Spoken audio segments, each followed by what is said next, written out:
What up, Clash peeps?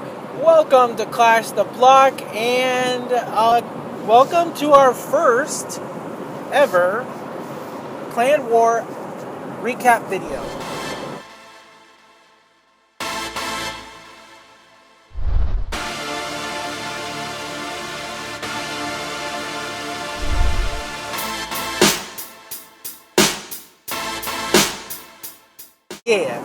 So periodically, whenever we have an awesome war where there's some interesting stuff that happens or whatnot, I'm going to try and do these recap videos. It really would be literally impossible for me to do one on every war because we war back to back and I would be doing nothing all day but making videos. As much as I would love to do that, that does not pay my bills currently, so that's a no-go. So we're just going to be doing a couple videos as they come up. So this one though, I did want to go ahead and share with you guys because it kind of connects to the previous video that I did in our Let's Talk About It series, and that would be the first video in that series, coincidentally. What? On Xmod. So I want to bring you guys to this to show it to you, right? Okay, so right now, here's what we got as far as the war goes. I'll leave up the summary screen so you can see it with where we're at.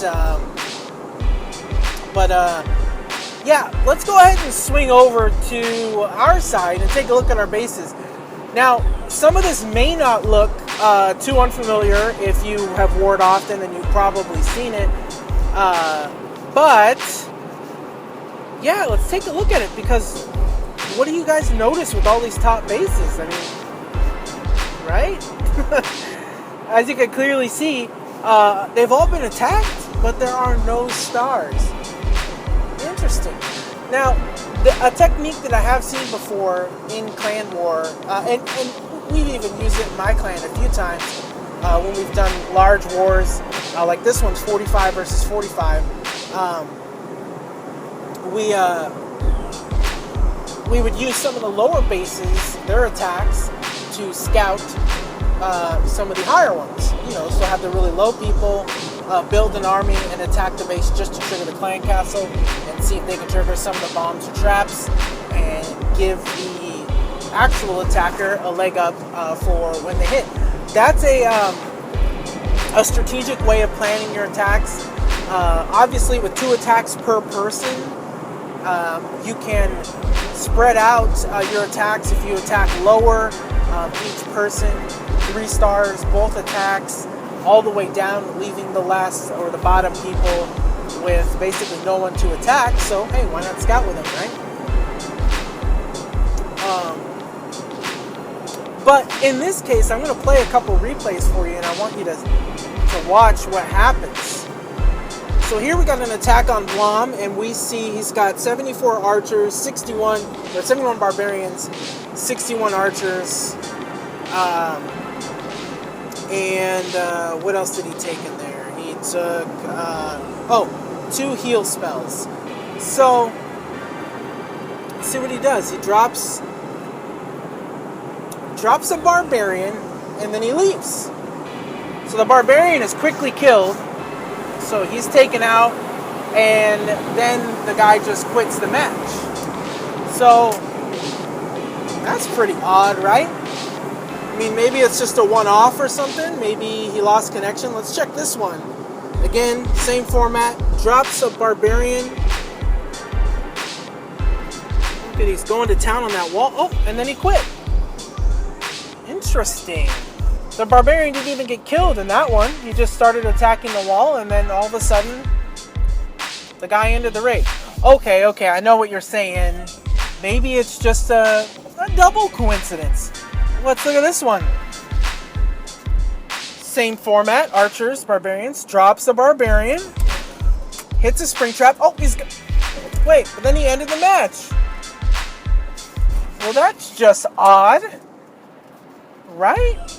I mean, am I the only one who noticed that? Right? I mean, what kind of nonsense is that? So, let's break it down here and take a look at this. So, unless, and this is like a giant a giant what if. What other reason would you guys see for doing this? Because they're not. It's not like it's a failed attempt to trigger the clan castle. Because sure enough, even our clan, when we've tried to have our low guys scout, have had those instances where they weren't able to trigger the clan castle. But what do we notice with those attacks? Well, the entire army's deployed, of course, and they actually take an army that's legitimate to attack with. And every single one of these, all the attacker has is archers, barbarians, and heal spells. So, and we're talking about low-level players in the 30s and 40s attacking number 1, number 2, number 3, 4, 5, 6, 7, 8, 9, 10, 11, 12, 13, 14, 15. Basically, they did this with every single Town Hall 10 and Town Hall 9. Okay, so now I've heard this argument, right, that there is no way to prove definitively that someone is using Xmod and that they're cheating. If this right here, if this war is not proof enough, we're not talking about a one-off, we're not talking about a one attack or maybe one guy who uses both attacks like an idiot. We're talking about several people in the clan all doing the same thing. I don't know, guys, if it walks like a duck, if it quacks like a duck, if it attacks like a duck, it's a freaking duck. It's a duck. So let's just call it what it is, because it come on. I'm sorry, guys. I really didn't want this video to be like a rant or anything about Xmod, but legitly, take a look at this and see. Now, I'll try and do a follow-up to this tomorrow, sometime, or maybe the day after, once this war ends, to let you guys know how it turned out. But irregardless, we are going at these guys full force, and we're not pulling any punches. We are going at it. So I think we're still going to take them down, even though they are cheaters. I still think that they're going down. But yeah, I just wanted to take a few minutes, share that with you guys again, because I thought it was really interesting to have something like this where I could really definitively. I've got replays, and I'll walk through. You guys have probably been watching them as this video has been playing in the background. And I'll play several of them over and over and over again, so you guys can see this. Because, again, come on, how much clearer can you guys get with this? How you're not even trying to hide it. Like, at least, and I'm not at all condoning that type of behavior as far as cheating goes. But I'm saying, if you're gonna do it, why not at least do it right? At least bring a full army, bring some giants, bring some high-level troops. Even if you're burning those resources, you're still able to at least give the impression like you're actually trying. You know, and that's not the case like what's happening here. It's very clear and it's very apparent that that's not what's taking place. So, again, I thought that it was mildly amusing, and that it'd be something that you folks would enjoy seeing. Most of you guys, again, that kind of watch my videos are in my clan anyway, so for the time being, it may not be too funny for you guys, specifically because you guys are the ones that have to deal with it, including myself. So it does get a little nerve-wracking, but again, we've adopted this mentality with pretty much with every war, that it really doesn't matter what the opponent looks like, how they attack, how well they're doing, or how poorly we may or may not be doing. We're still going to give 100% all the time, and that's just the best way to go about it. And the smart thing, when you look at it, is, especially with a war this big, when we're doing 45 versus 45, even losing, if you can star every base, you still get as much XP at that point losing a 45 versus 45 as you would winning like a 25 versus 25 or 30 versus 30. I can't remember statistically which ones it is, but that's kind of the idea behind it. So irregardless, we're going to get the XP.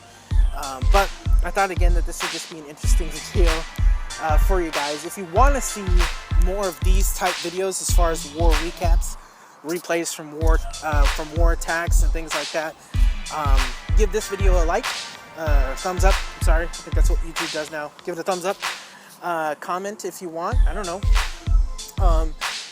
Let's do word association. Let's do that. First word that comes to your mind when I say XMod. All right. Well, calm down, everybody. Put it down in the comment section below. Thank you so much for watching this video and hanging out with me. I appreciate it. You guys enjoy the rest of your day, your evening, your night, whatever time it is for you, for where you are. You enjoy that time. Thanks again. Island Guy out.